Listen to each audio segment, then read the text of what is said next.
ce qui est intéressant, c'est aussi quand on débute, peut-être, on a besoin de brancher notre contrôleur MIDI. Donc, on va aller dans Link Tempo MIDI. Et effectivement, on parlera de Link juste après dans comment se synchroniser, le tempo, tout ça.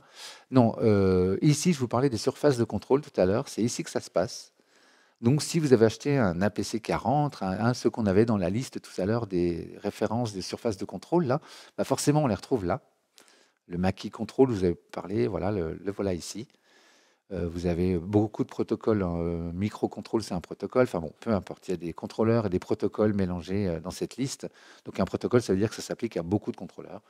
Vous le sélectionnez donc APC40 MK2 et ça veut dire qu'il est prêt. C'est-à-dire que votre APC40, votre contrôleur va tout de suite interagir avec Live.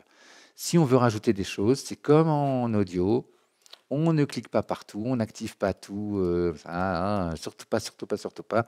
Surtout si je vous dis votre PC a un peu de mal et tout, mais même, vaut mieux n'activer que ce qui est nécessaire. Donc l'idée, bon bah là c'est à vous de voir. Si moi je voudrais, tiens, d'ailleurs j'ai des choses en télécommande. Ah oui, user port, pourquoi pas. Ah oui, d'accord. Ça non. Et push 3, d'accord. Donc voilà, si je voulais jouer dans des pistes avec... vous avez des fois un mode user sur les contrôleurs. Si vous avez un clavier maître, par exemple, ça marche aussi. Disons que mon clavier maître est branché sur mon périphérique MIDI USB, c'est la carte son, en fait, hein. J'ai 2 ports dans la carte son. Donc imaginons, j'ai branché mon clavier maître dans le port MIDI de ma carte son. Ben, j'active piste ici, et je vais pouvoir jouer dans mes pistes. D'accord. Donc je vais mettre le push pour vous montrer ça. Je vais le mettre en mode user, en enlevant bien sûr l'expression, je vais me mettre en poly aftertouch et je vais en mode user pour vous montrer ça. Donc effectivement là le mode user, du coup si je fais ça en phase de push user port, je vais pouvoir jouer des notes avec le clavier du push.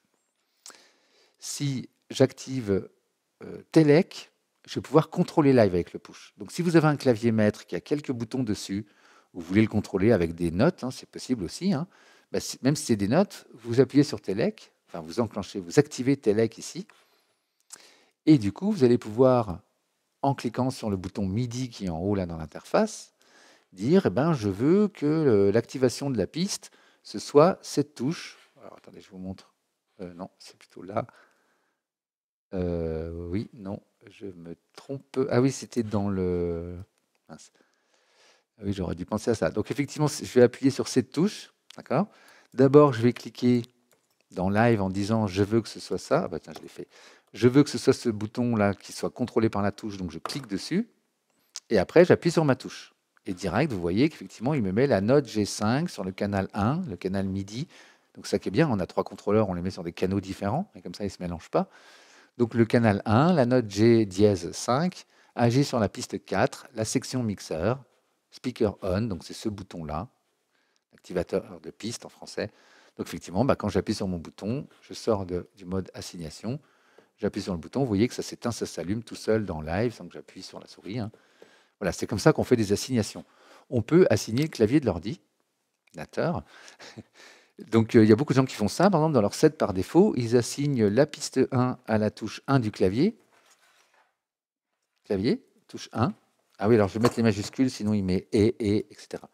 Donc pour vous, ce sera plus clair. Regardez, touche 1, c'est la piste 1. Touche 2, la piste 2. Touche 3, hop, la piste 4, je clique dessus, c'est la touche 4. Et ainsi de suite. Vous faites un modèle, et du coup, vous pouvez facilement, regardez, je sors du mode d'assignation, et je peux facilement, comme ça, activer, désactiver mes pistes avec 1, 2, 3, 4, en appuyant hein, sur mon clavier. Voilà. La piste, la touche 2, active, désactive. Voilà. Ça peut vraiment être pratique pour pouvoir écouter les choses toutes seules. Voilà. Vous n'avez pas de clavier, de contrôleur MIDI, mais vous pouvez quand même assigner votre clavier d'ordinateur.